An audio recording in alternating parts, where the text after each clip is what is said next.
The house had never been this quiet before. Even when my husband, Richard, was alive and I thought we were just two old souls sitting in silence, there was always something breathing in the air. The sound of his rocking chair creaking by the window. The hum of the old clock he had fixed 3 times because he said it reminded him of our wedding day. The faint rustle of his newspaper when he'd sigh and say, "Martha, these people don't know what real work is anymore." But after the funeral, that hum died. It was like the air itself forgot how to move. I still remember that morning so vividly. The smell of the lilies from the church was still on my coat, and the faint trace of cologne he used to wear, sandalwood and pine, lingered in the hall. I stood by the living room window, watching the autumn leaves fall over the gravel driveway. There were 2 sets of tire marks still pressed into the wet dirt, my children's cars gone before sunrise. They hadn't even stayed the night. Not one of them. David had said, "Mom, I'll call you tomorrow, okay? It's just been a long day." Susan kissed my cheek quickly, her eyes darting to her phone. And Emily, my youngest, didn't say anything at all. She just hugged me, tight but quick, like she was afraid the grief might stick to her if she stayed too long. I watched their cars disappear one by one. No one looked back. And that's when it hit me, the cruel, soft truth that no one ever prepares you for. Grief doesn't come all at once. Comes in echoes. For the next few weeks, I tried to keep myself busy. I cleaned the kitchen even when it didn't need cleaning. I talked to Richard's photograph like a fool, asking him if he thought I overcooked the stew again. Sometimes I'd laugh at my own voice just to fill the space. But the laughter never sounded right. It bounced off the walls and came back hollow. The children stopped visiting altogether. First, the calls became shorter. "Hey Mom, I'll call back later. Sorry, busy week." Then came the texts that never got replies. And finally, silence. It's funny how silence can become louder than any argument. By spring, the garden Richard had planted was overgrown. His rose bushes, his pride and joy, had begun to choke on weeds. He used to say, "You gotta keep trimming what grows wild, Martha, or it'll take over." And he was right, because that's exactly what happened to my family. We let neglect take over what once bloomed. One night, as I sat in the kitchen with my tea gone cold, I looked at the stack of unpaid bills on the counter. The property taxes had gone up again. The roof needed work. The heating system was sputtering. It was getting harder to keep this house alive on just my pension and memories. That's when the thought first crossed my mind. Maybe I should sell it. Not because I wanted to. God knows this house was more than wood and walls. It was 47 years of love, fights, laughter and life. Richard built half of it himself. Every beam, every nail had a story. But sometimes you reach a point where holding on starts to hurt more than letting go. I remember whispering it out loud that night, just to test how it sounded in the air. "I think it's time to sell, Richard." The words felt like betrayal. But the next morning something strange happened. At 7:30 a.m. my phone rang. For the first time in months. It was David. "Mom," he said, a little too cheerful. "I heard you might be selling the house. Is that true?" Froze. How did he know? I hadn't told anyone. "Oh, I just thought about it," I replied softly. "It's getting hard to manage alone." There was a pause on the line. Then his tone shifted, quieter, careful. "Well, maybe we should talk about that before you make any big decisions." That "we" stung a bit. Because there hadn't been a "we" in a long time. By noon Susan texted me. "Hey Mom, I heard about the house. Can we come by this weekend? Would love to chat." After 6 months of silence. By sunset Emily. My sweet, quiet Emily called too. "Mom, I heard you're selling Dad's house. Can we talk before you do anything?" Her voice trembled, but not with sadness, with concern. And not the kind of concern that comes from love. I smiled to myself. It was almost amusing how fast the silence broke once there was something to lose. That weekend, all 3 of them arrived, like clockwork, each driving nicer cars than the last. I stood on the porch watching them pull up, the wind tugging at my shawl. It felt like déjà vu. Except this time it wasn't me they were visiting for. They came for the house. The inheritance. The last piece of Richard's legacy that could still be turned into cash. Inside, the living room still smelled faintly of cedar and dust. The photo of Richard on the mantel seemed to watch them as they walked in, smiling, pretending to care. David hugged me first. Quick, polite. "Mom, you look great." He hadn't noticed the deeper wrinkles or the tired eyes. He was too busy scanning the room, counting its worth. Susan went straight for the kitchen. "Oh wow, you still have the antique china cabinet. That's worth a fortune, you know." And Emily, she lingered by the fireplace, quiet as ever. But her eyes told me everything. That's when I knew what I had to do. Smiled. Offered them tea. Asked about their jobs, their lives. Pretended not to notice when they whispered to each other about market value and split shares. I played my part perfectly. The soft, naive old woman who didn't know better. But inside my mind was sharp. Richard used to say, "You might grow old, Martha, but don't you dare grow foolish." So I decided that day I'd sell the house. Just not in the way they expected. Because sometimes silence is the best teacher. And when love fades, lessons must take its place. They sat around the same dining table where we'd once carved Thanksgiving turkeys, where Richard used to tease David for eating too fast and Susan for seasoning everything with too much salt. But that day there was no laughter. Only the sound of spoons tapping teacups, a polite rhythm for a very impolite conversation. "So, Mom," David began, his voice rehearsed, careful. "You mentioned maybe selling the place." I nodded, pretending to think it over. "Yes, I suppose I did. It's getting hard to take care of, and the winters are longer now. Maybe someone younger could make better use of it." Susan leaned forward, her smile too bright. "Well, Mom, maybe we can help. You don't need to go through some realtor.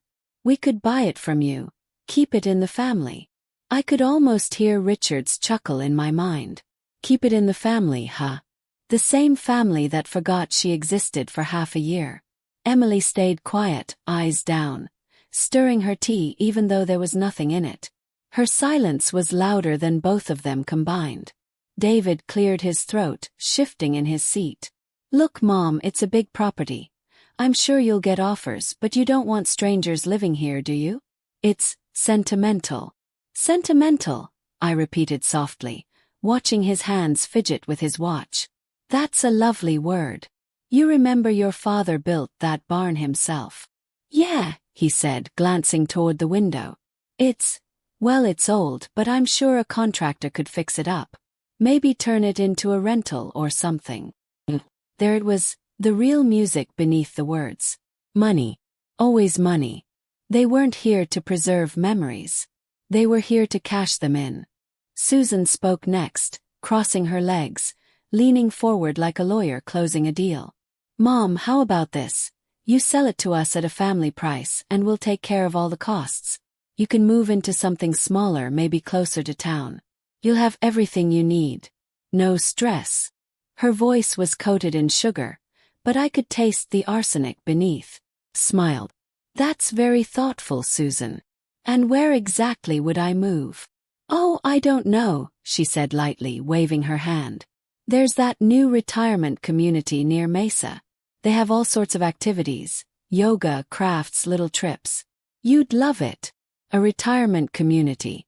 They wanted me to sell my life, the home Richard and I built from nothing, and trade it for bingo nights and morning water aerobics." Kept my expression gentle. "That sounds nice." David nodded eagerly. "Yeah, Mom, you deserve to relax. You've worked your whole life. We'll handle the paperwork and—" "I see," I interrupted softly. "You'll handle it all." The room went quiet for a moment. Susan looked up, sensing a shift in my tone.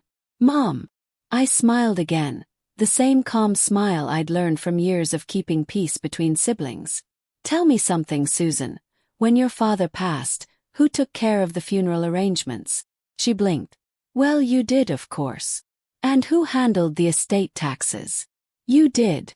And who paid for the repairs when that tree fell through the roof last winter?" There was silence. only the sound of Emily's spoon tapping against her cup. I did, I answered for them softly. I did all of that alone. And yet here you both are, ready to decide my next chapter like it's just a business deal. David exhaled. Mom, that's not fair. We're trying to help you. You shouldn't have to worry about this stuff. I looked at him, really looked. He had his father's jawline, but not his heart. Help me, I said, almost whispering. By taking away the one thing that still keeps me connected to your father. No one spoke. I pushed back my chair gently, the sound scraping the wood like a closing note. I appreciate your concern, truly, but I haven't made up my mind yet. I'll let you know when I do. David frowned. Mom, I'll let you know, I repeated, this time with the quiet finality only a mother can carry. He sat back, frustrated. Susan exchanged a look with him, one I wasn't supposed to see. But I did. They were planning something. And poor Emily, sweet Emily, she finally spoke. Mom, she whispered, her voice cracking. They don't want you alone. That's all. I looked at her, seeing the conflict behind her eyes, torn between loyalty and guilt. She still had a spark of kindness. But she was outnumbered. I reached over and touched her hand. I know, sweetheart. Don't you worry about me. After they left, the silence returned. Heavier this time, but familiar. I stood by the window again, watching the sun dip below the hills. The barn glowed orange in the last light, and for a moment I could almost see Richard there, wiping his hands on his old flannel, grinning.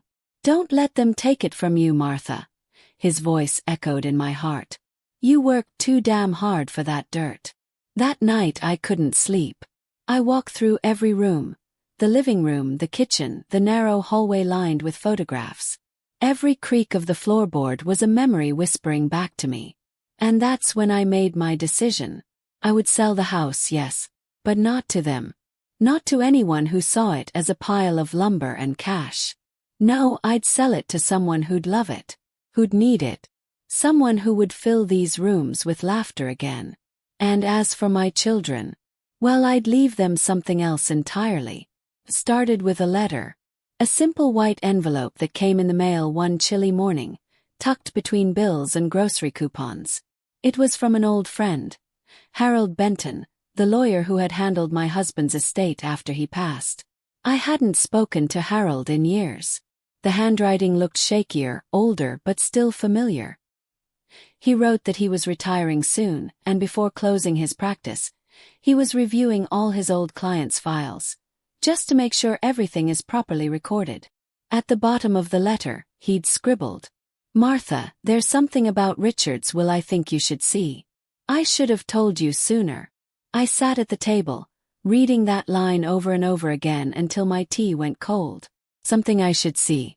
By the time I called him, his secretary said he was only working half-days now. So I drove down to his office the next morning, an old brick building on Main Street that still smelled like dust and ink. Harold looked older than I remembered, but his eyes still had that lawyer's glint of mischief and knowing. Well, Martha, he said with a sigh, I'm glad you came. He reached into a file cabinet and pulled out a thick manila envelope. Your husband was a good man, he said softly. And a careful one. When we drew up his will, he included an addendum, one you probably never saw. He slid the papers across the desk. My hands trembled slightly as I opened them. Inside there were several pages of Richard's handwriting, and a letter dated just a few months before his death. Began. If you're reading this, my love, then I'm no longer around to remind you what's yours. You worked harder than anyone I've ever known, and this house, this land, is your heart. So I'm putting it in your hands entirely. No one else's. I blinked back tears as the words blurred. But there was more. Another section, in bold. In the event our children should try to sell or lay claim to this property for their own gain, they are to be excluded from inheritance. This is not punishment, it's protection. Martha, promise me you'll do what's right when the time comes. The room felt smaller suddenly, heavier with the weight of meaning. Harold watched me carefully. You see, Martha, that clause was never activated because the property remained in your name. But if anyone attempts to pressure you to sell under false pretenses, well, let's just say Richard's words carry legal weight. I sat back in my chair, stunned. All this time, I'd been wondering how to protect what little Richard and I had built. And here he was, even after death, still protecting me. I smiled through my tears. Oh, Richard, you old fox. Harold chuckled. He was very specific, you know. He said, Martha's got more kindness in her pinky than all of us put together.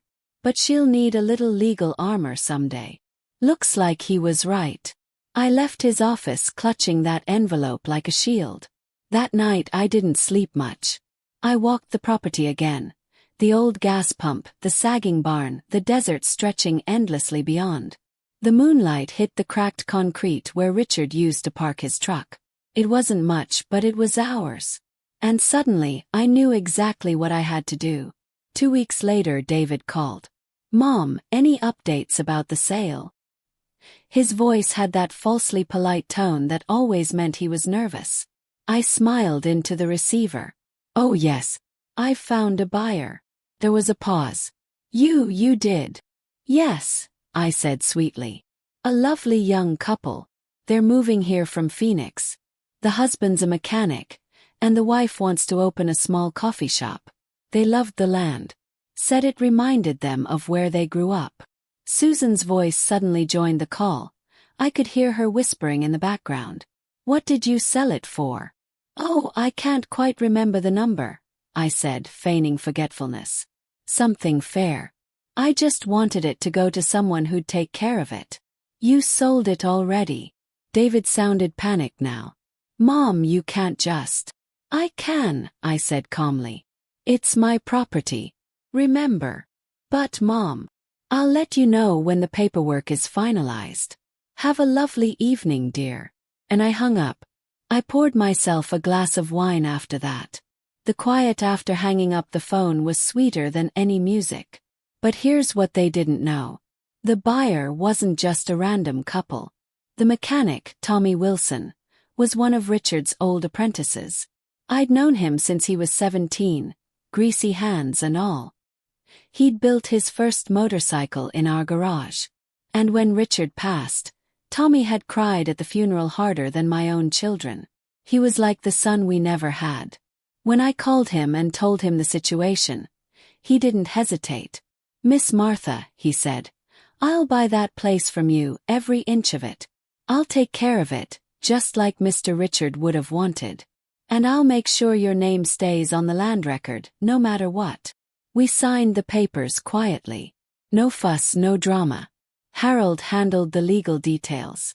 And by the time my children found out, it was already done.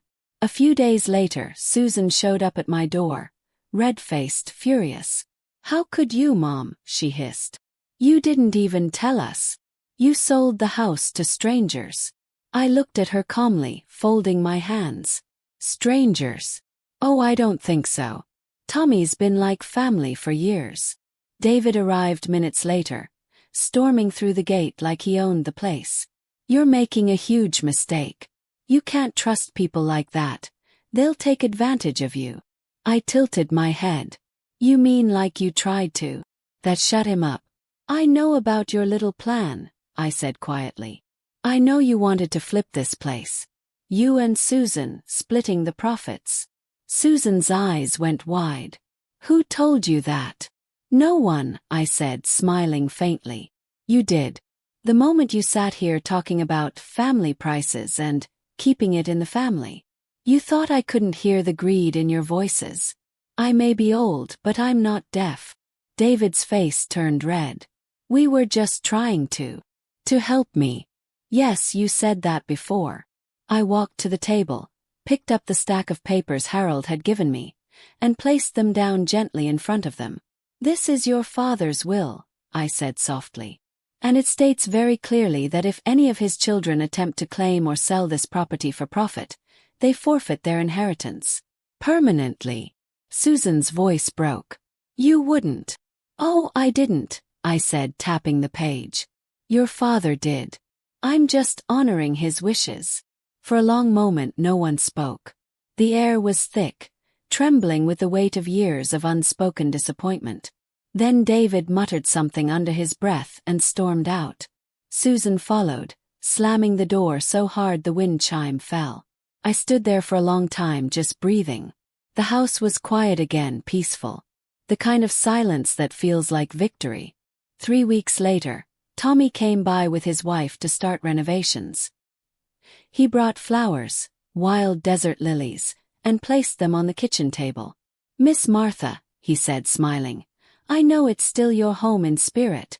We'll take care of it like it's our own." I smiled, my eyes misty. "I know you will, Tommy." As they left, I sat on the porch, watching the sunset spread over the desert, the same one Richard and I used to watch every evening.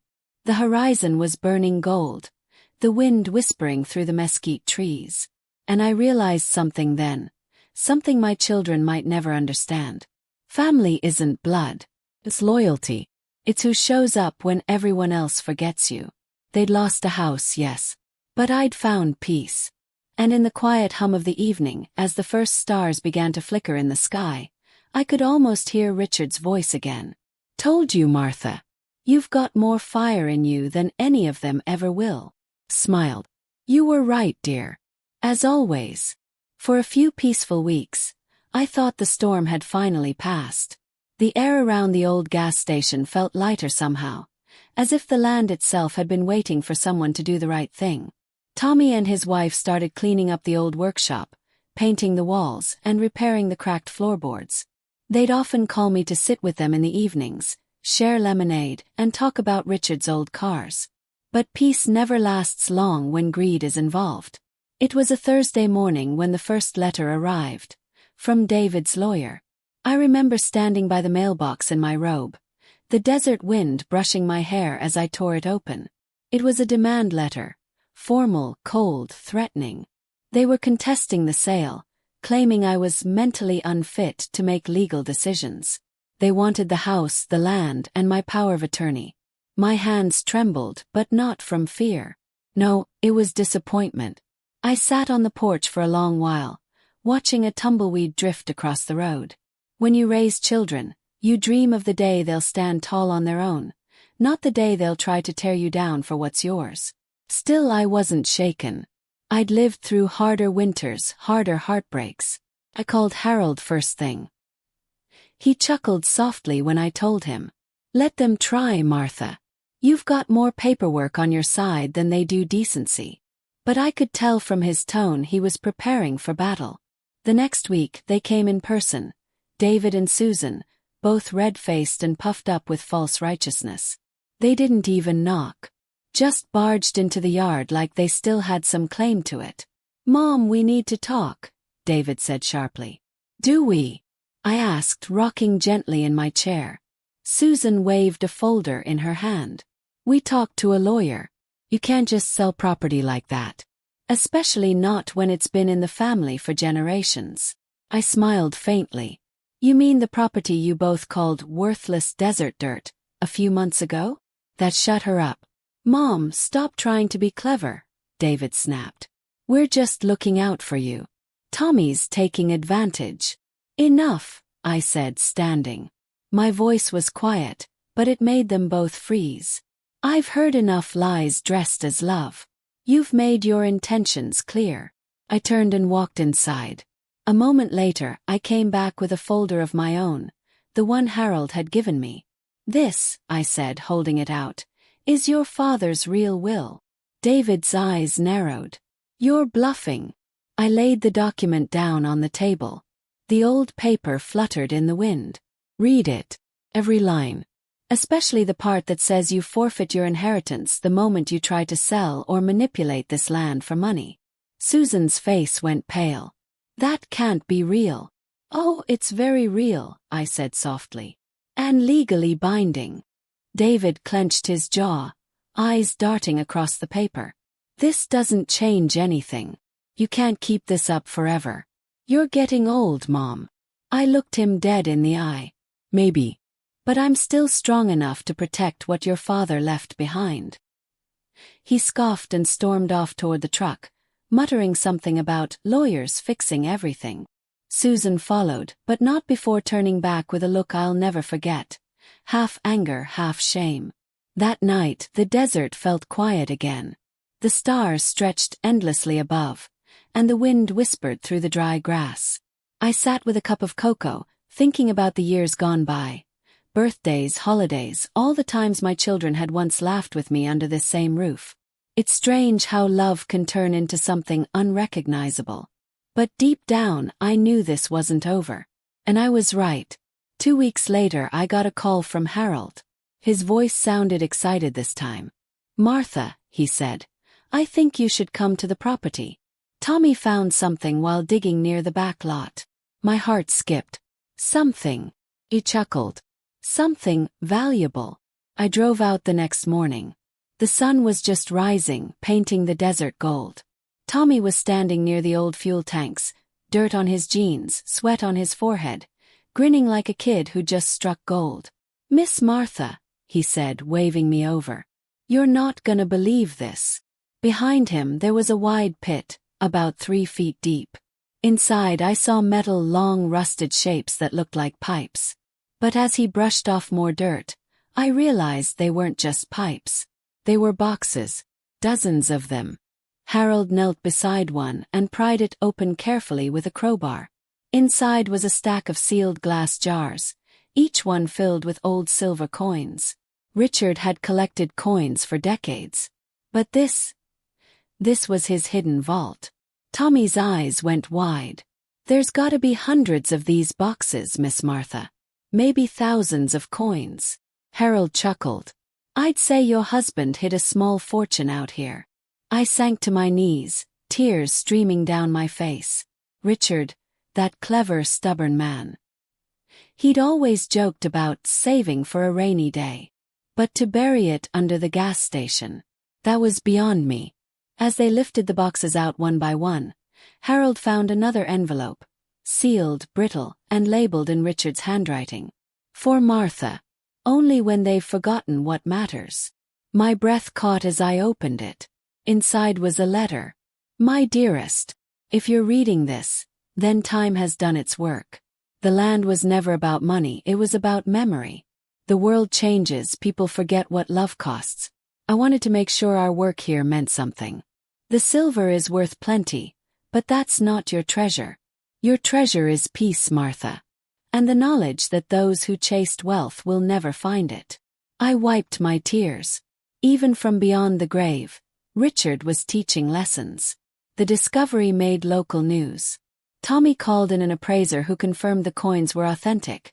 Early 1900 silver dollars, each worth hundreds, some even thousands. Within a week, the property that everyone had called worthless was valued at over $3.6 million. When David and Susan found out, they came running back, of course. Their calls came one after another. Apologies, please, excuses. "Mom, we didn't know. Mom, please, we can fix this." I let every call go to voicemail. And when Susan finally showed up at my door, crying, I simply looked at her and said, "You didn't care when this place was just dust and memories. Don't pretend now that it's gold." She sobbed, begging for forgiveness, but forgiveness isn't something you can buy. I didn't slam the door. I didn't raise my voice. I just closed it gently and walked back to the table, the same table where Richard and I had eaten dinner every night for 40 years. And for the first time in a long time I felt proud. Not angry, not bitter. Proud. Because I had honored my husband. Because I had stood my ground. Because I had learned that sometimes the quietest revenge is peace. Months passed.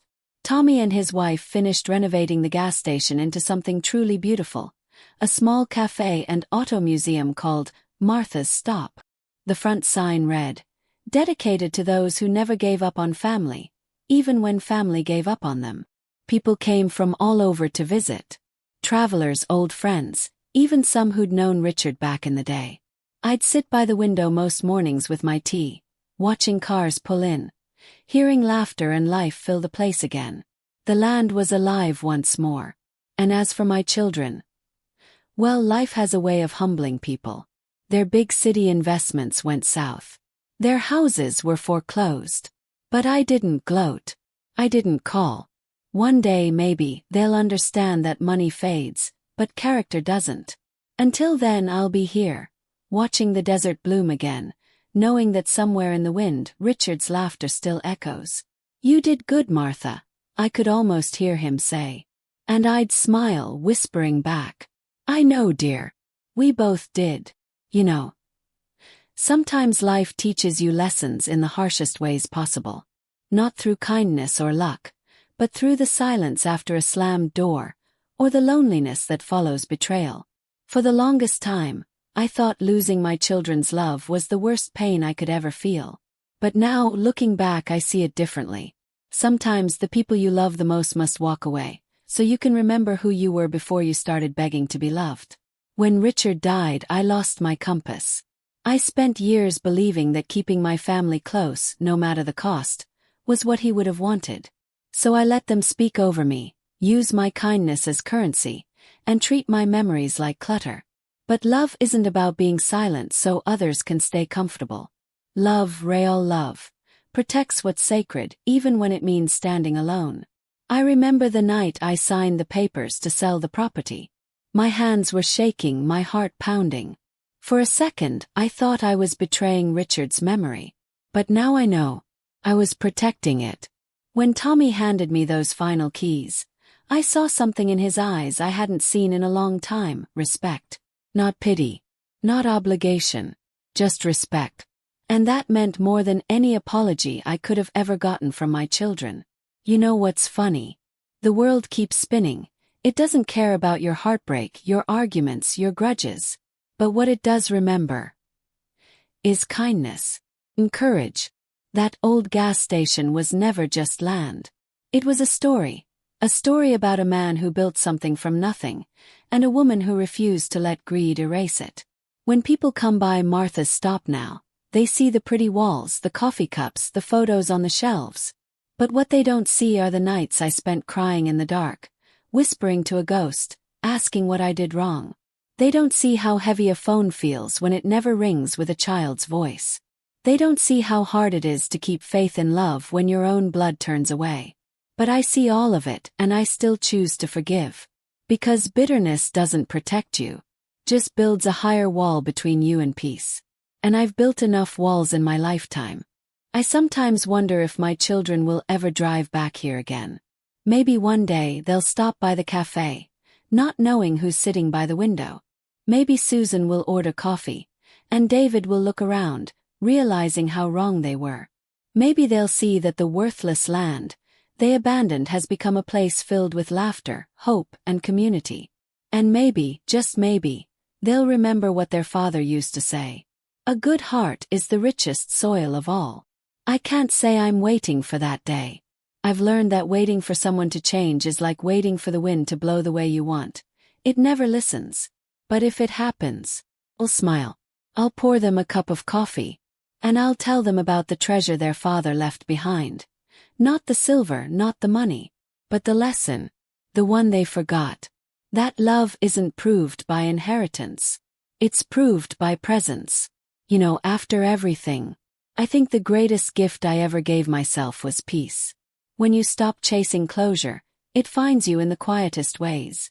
In the morning light through the window, in the laughter of strangers, in the smell of old pie cooling on the sill. I still bake every Sunday. Pumpkin usually Richard's favorite. And when the pie's done, I cut 2 slices. One for me, and one for him. I place it on the table, look out at the horizon and whisper, "We did it, love. We kept it safe." Then I take a bite and smile, knowing that no matter what was taken from me, no matter what was said or forgotten or lost, I'm still standing.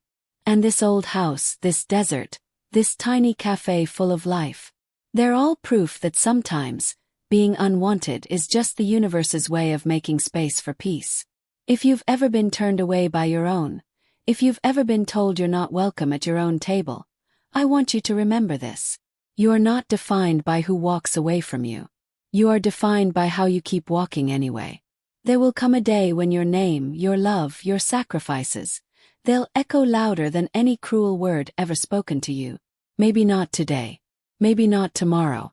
But one day, they'll realize that they didn't push you away. They lost you. And losing someone who still prays for them, that's a loss you never recover from. So I keep my porch light on at night. Not because I expect them to come home, but because Richard always said, a light should stay on where love once lived. And even if the ones who left never return, maybe someone lost will see it shining and find their way back to warmth. Because in this cold world, we all need a place that reminds us what forgiveness looks like. And for me, that place is right here. In the house where I learned that being unwanted doesn't mean being unloved. It just means you were meant to love yourself enough to build something new. Grandma smiles softly, voice trembling just a little. You're not welcome here, they said. And yet, look around. I built a home that welcomes everyone, even them. If they ever remember how to knock.